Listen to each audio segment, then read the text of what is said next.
Hello everyone, welcome to Beyond the Book English Literature. Today we dive into a rare, deeply moving Indian English poem by Professor Dr. Iron Tiwari titled A Child in Womb.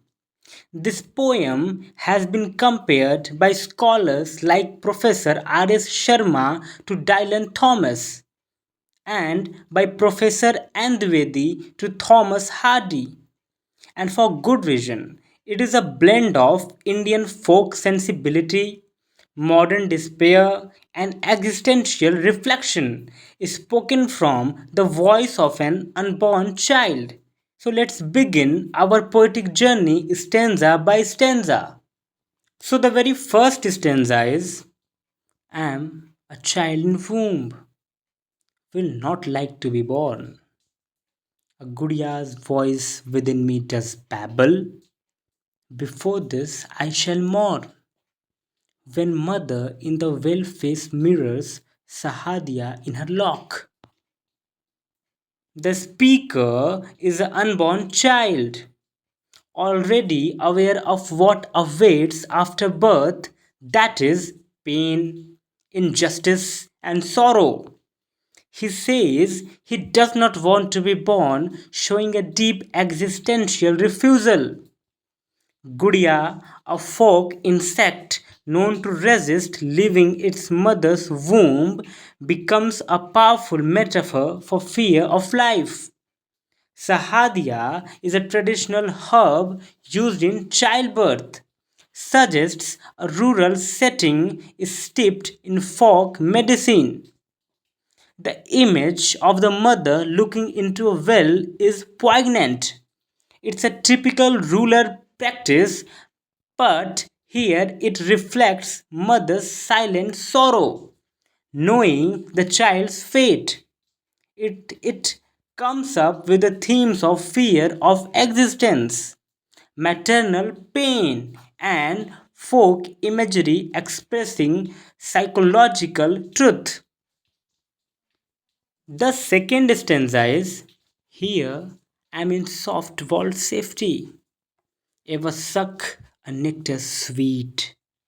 Human race in pseudo face never comes to meet. With camelon beat of monkey's face. Hand of cheek on goat. It means that the womb is described as a safe, sweet space, in contrast to the hostile world outside. Pseudophase refers to the hypocrisy of human society, that is, fake smiles, false morality, etc. Camelon beat of monkey's face, this strange metaphor emphasizes how unstable and cunning people are. Cheek is a butcher caste whose touch is considered fatal to goats. It symbolizes caste discrimination and untouchability. It comes up with the themes of womb versus world, hypocrisy of society, and caste based violence and fear. The next stanza is mother in her womanish love often locks the door from out. But you, O cruel, elbow me, in pain hear both we shout. Of 300 stings of rain scorpions, once in death I found. The mother's love, although protective, cannot stop societal forces pushing the child into life. The phrase locks the door from outside implies helplessness. Even love can't save the child. Oh, cruel, elbow me. The unborn is forced out despite resistance. 300 stings of rain scorpions, a stunning folk image. Rain should nourish, but here it hurts. This suggests life betrayal. Finally, once in death I found. Only in death is there peace, not in life. This line echoes Thomas Hardy's pessimism and Dylan Thomas' emotional power, and it comes out with the themes of forced birth as violence, motherhood and helplessness, life as suffering, and death as escape. No, never burst I from curtain signed to play a role on swampy stage without any flaw where Christ crucified. Socrates takes the poisonous phage in mounting belly of golden bowl. For the test of sorts solve it. This stanza seems to convey a sense of restraint and contemplation. The speaker chooses not to burst forth onto a metaphorical stage, swampy stage, suggesting a hesitation to take a bold or perhaps compromised role in a less than ideal setting. The reference to Christ crucified and Socrates takes the poisonous wage evokes themes of sacrifice and martyrdom for higher principles. The imagery of Socrates accepting the poison hemlock underscores a voluntary acceptance of fate for the sake of integrity or truth. The golden bowl and taste of sword solvate could symbolize the allure of worldly pleasures or rewards. Golden bowl contrasted with a more earthly or base satisfaction. Sword solvate hinting at the complexities of choices between higher ideals and tangible desires. Made of me our country's hang up. No one risks solution. Just laws are framed to shackle me. The inner fluxed revolution. For that moves round the cycling world in norms of mere evolution. This stanza explores the theme of societal expectations and the constraints imposed on the individual. The unborn child feels that they are a product of their country's issues and that the laws are designed to restrict rather than liberate. The phrase inner fluxed revolution suggests a desire for change from within, but it's contrasted with the idea of mere evolution, implying that true transformation might be difficult to achieve. The stanza highlights the tension between individual aspirations and societal norms, setting the stage for the child's journey towards self discovery and growth.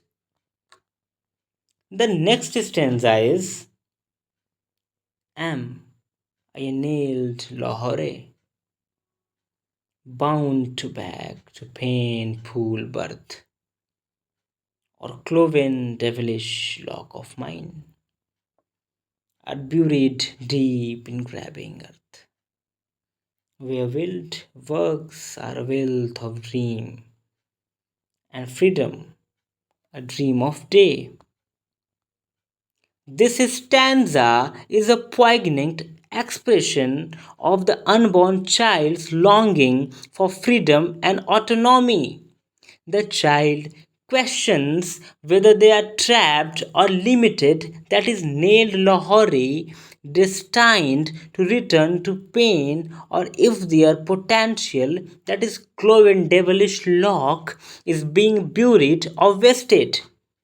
The final lines emphasize that true freedom and the ability to achieve one's desires, that is, willed works, are currently out of reach, existing only as dreams. The contrast between wealth of dream and dream of day highlights the disparity between aspirations and reality. The next stanza is being a being of cute insight.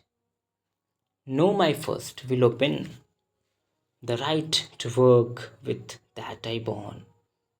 Man will seize his token with charge of bankruptcy by master's skin, where debts are prior paid.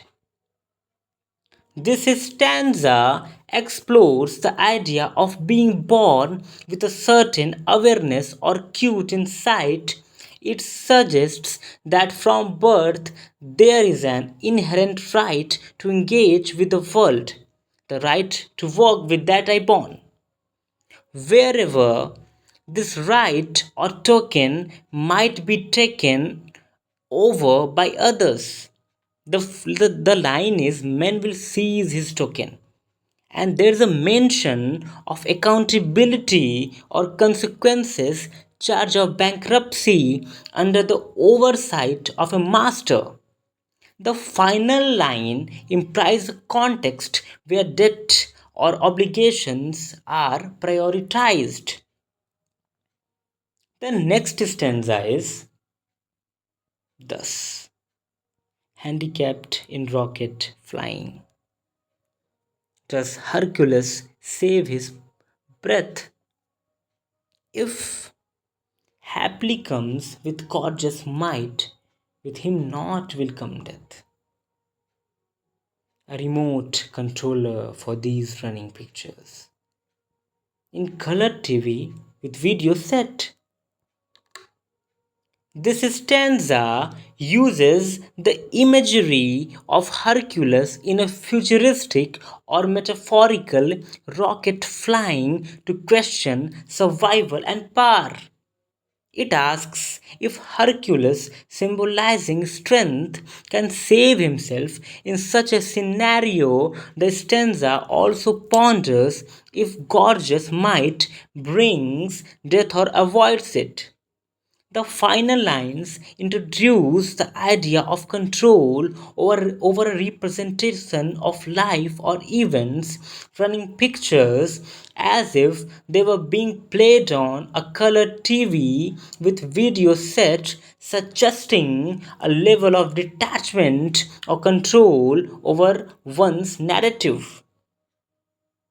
The next lines are surely will he come with birth that brings forth father and mother combined, where death of one breaks breath of all, the world in one confined, whereof one's plus and minus evolved, a will of magnetic life.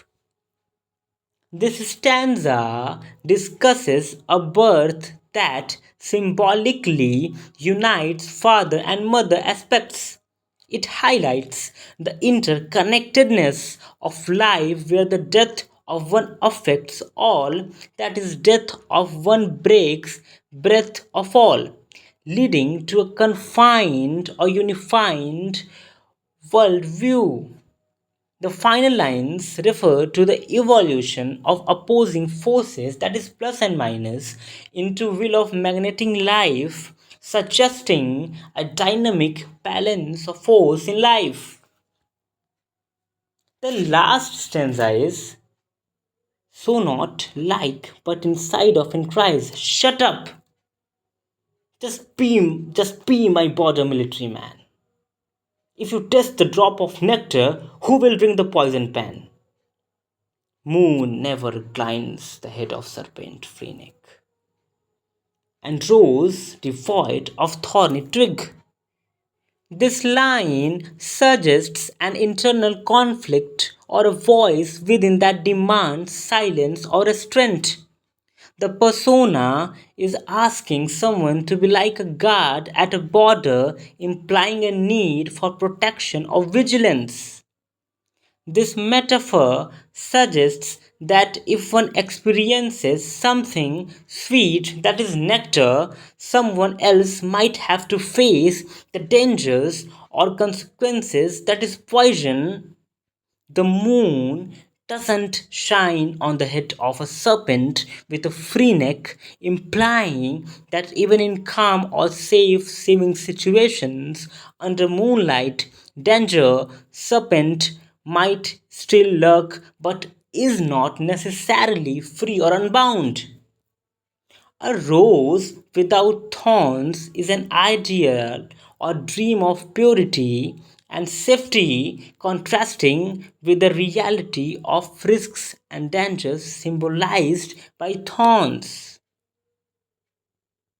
So, that's all for today's analysis.